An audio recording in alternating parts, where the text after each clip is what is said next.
Alright, hello gamers, today is Tuesday, May 27th. We got a bit of Guild Wars 2 news. For those that don't know, 1 week from today, at the time of recording this, is when the last update for Janthir Wilds is going to come out. And we were just given some new information on that update. So, studio update Absolution launches June 3rd. Greetings, Tyrians! The final chapter of Guild Wars 2 Janthir Wilds arrives on June 3rd with Absolution, a climactic update that plunges deep into the haunted heart of Mersat history. Journey into the ruins of Babanisos and uncover the truth behind the rift that still threatens Tyria. Alongside this epic conclusion, Absolution also brings a new fractal, a legendary backpiece, Homestead upgrades, a suite of quality of life changes, relics, goodies in the Wizard's Vault, and the debut of Challenge Mode for Convergence Mount Balrior, along with a Twitch Drops event to celebrate the release. Let's take a look at what's coming next for Guild Wars 2. And we've got a video. So I've got that open in another tab. Hopefully it's not too loud. Let's see what we got. I have not seen this yet. You've borne witness to our folly. But there's more. Please, let me show you.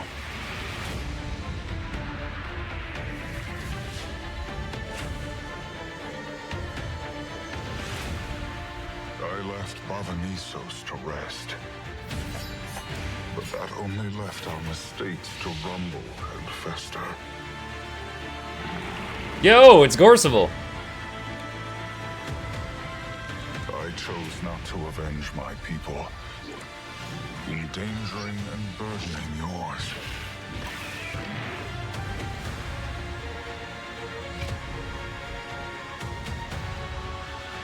And now that burden falls to you. Will you help me one last time, Wayfinder?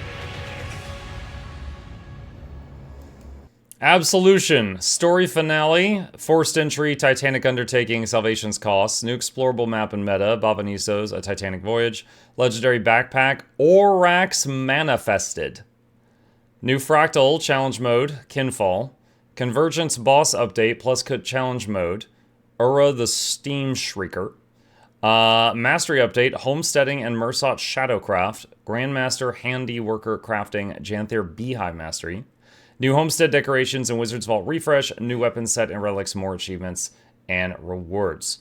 Okay, so let's go back here. Hold on, we're gonna analyze it. All right.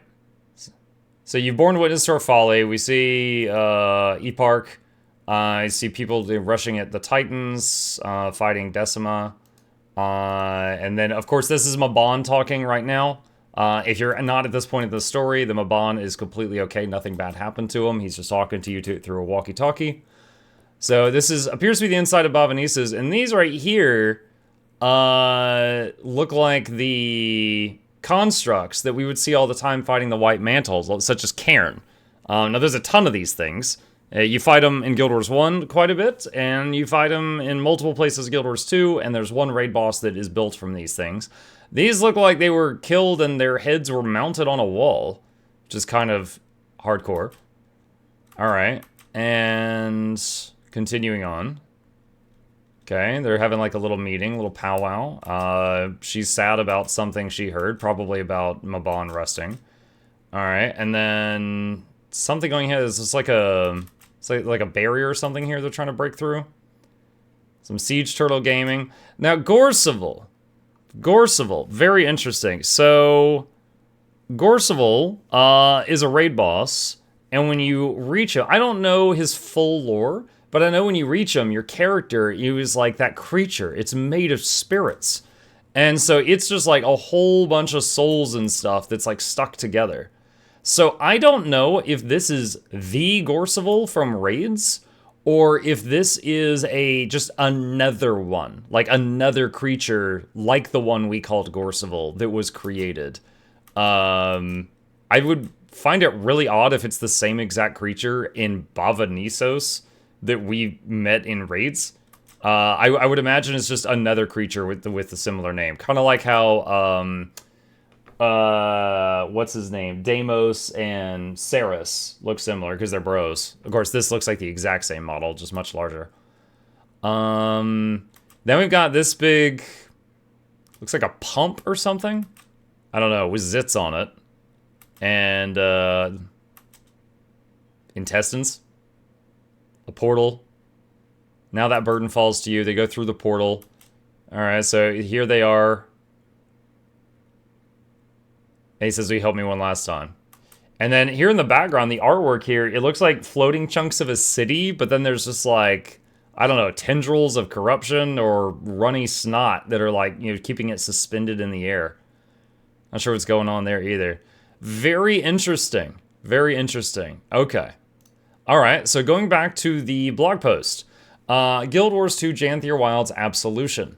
When Mabon fell to the Cryptus... Ah, crap, I was trying to keep it secret. An ancient ward cast over the city of Babanisos evaporated. All its secrets were free to fester, all its ghosts danced back to life. At the start of Guild Wars 2 Janthir Wilds, the commander was sent on a mission of diplomacy to befriend the lowland Coden of the Janthir region. But just as we settled into the calming rituals of the Delta lifestyle, a darker threat emerged from the shadows. Titans had somehow been released into Tyria once again.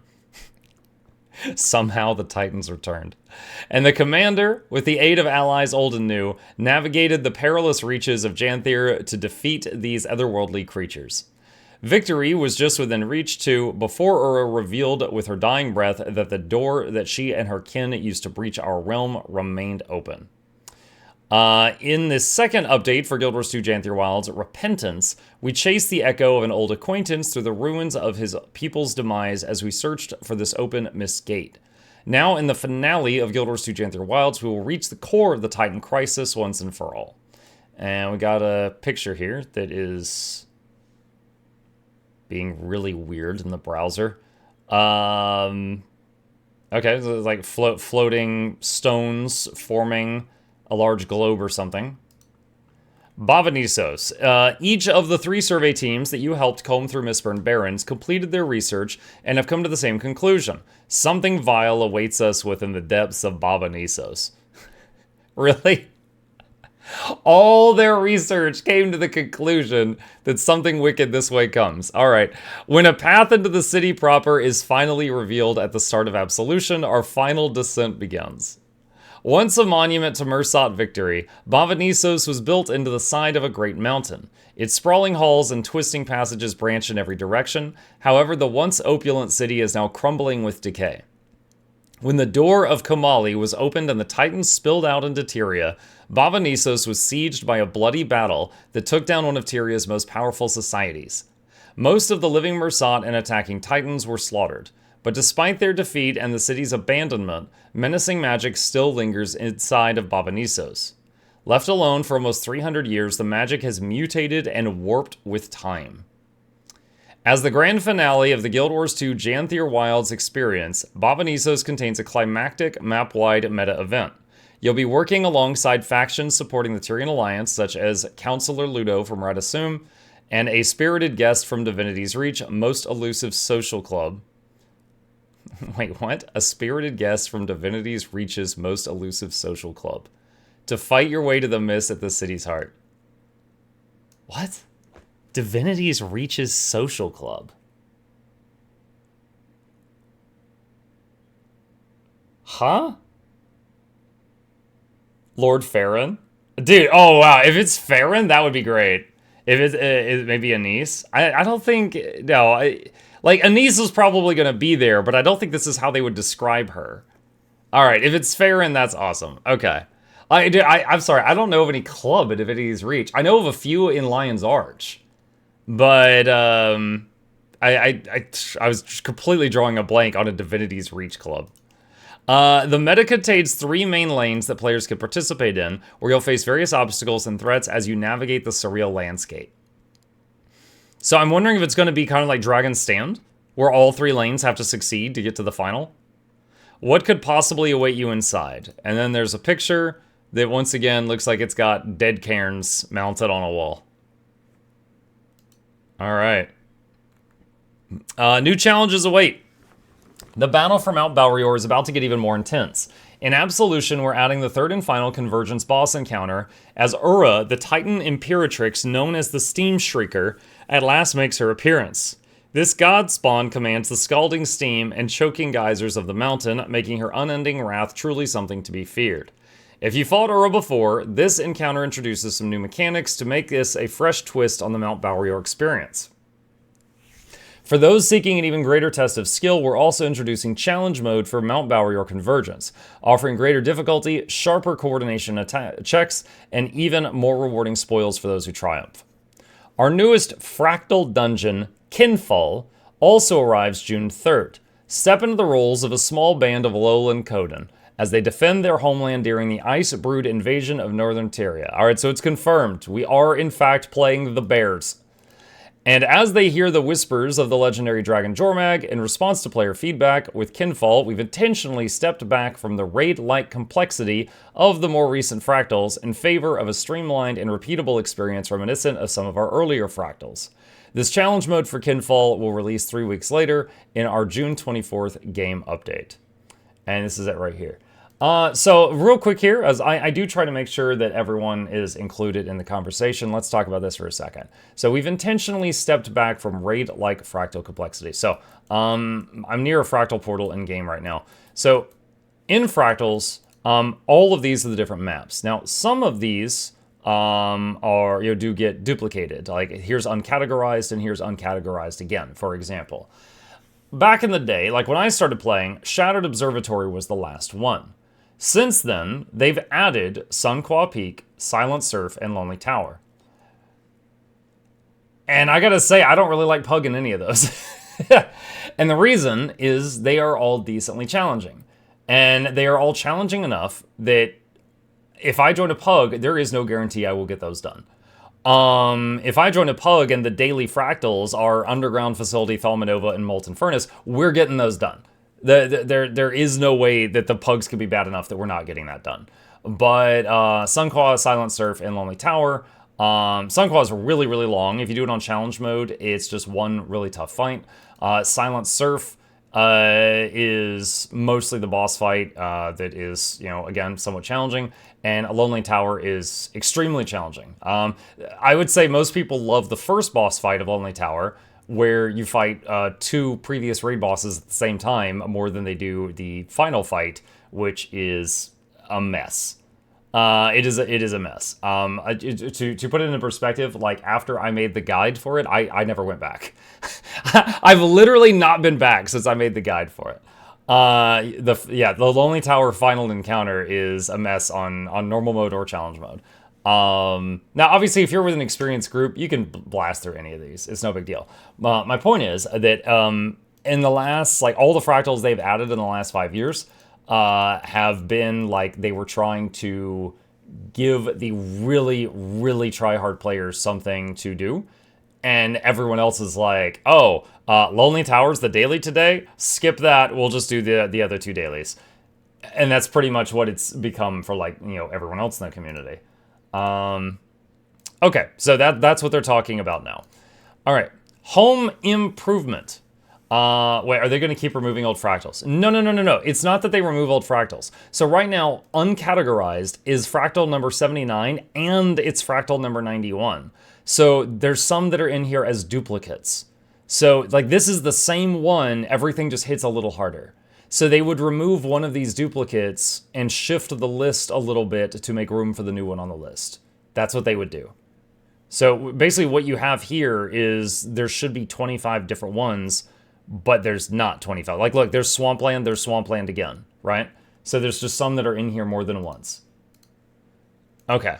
Home improvement. In Absolution, we're doubling the Homestead decoration cap to 2,000. Nice. I know some of you who's used 1,000 units making a detailed kitchen. Now you'll be able to make one more kitchen, giving builders and dreamers the space they've been craving. Players can now train the new Grandmaster Handiworker crafting tier to increase decoration limit by 500, and Def Lahar will sell decoration limit increases to raise the cap an additional 500. This release also introduces new decorations and adds 2 new resource nodes, to Def Lahar's inventory. I'm guessing the new resource nodes are going to be related to the new map that are getting added, just like how we got resource nodes for the previous maps. But we're not stopping at structural upgrades, we're elevating the vibes as well. On June 3rd, the Black Lion Trading Company will debut a brand new customization option that lets you change the appearance of your homestead's sky. First up is a dazzling Aurora Borealis display that turns Hearth's glow into a northern dreamscape. Later this year, you'll also be able to personalize the entrance to your homestead with skins for your conjured doorway. This is cool. My only thought here is if I go into my homestead and I talk to the guy and change it to daytime or nighttime, it doesn't save that. I have to do that every time I enter. If someone were to bother setting up this Aurora Borealis, I would hope it would just stay that way if they want it to stay that way. Look forward to even more updates to homesteads in our next expansion later this year. Homesteads are beginning to rival fashion wars for the most expressive corner of Tyria. Quality of life. We've got a hefty round of quality of life updates coming your way in Absolution. From the Wizard's Portal Tome to hold your collection of portal scrolls to the endlessly efficient Wizard's Gobbler, this update is full of small changes that make a big difference and free up some much needed inventory space. We'll dive into the details in a dedicated blog later this week. Stay tuned. Summer schedule. While Absolution marks the end of the Guild Wars 2 Janthir Wild story arc, there's still plenty to look forward to in the months ahead while you await this summer's news of our next expansion. Here's a look at what's coming on the horizon. June, Guild Wars 2 Janthir Wild's Absolution, Dragon Bash Festival, Skill and Balance Update, Fractal Challenge Mode, Kinfall. July, Expansion Announcement, Return to Secrets of the Obscure event, World v World Rush bonus event, Rouge. August, PvP Pish beta event, there's another one, Festival of the Four Winds. Now, I believe in the last 2 years, August was around the time that the new expansion came out. I'd have to go double check, but they did say that this one, they needed a little more time on it and it was getting delayed. So it's going to be a couple months after August when we get it estimated this year. And let's see. Oh, and then here we go. We've got exact dates down here. And just, I have this on screen if any of you just want to read it. Stay tuned to our channels throughout this week, and next as we share a deeper look at what's coming with Absolution. As always, thank you for being a part of this journey with us. Signed, the Guild Wars 2 team.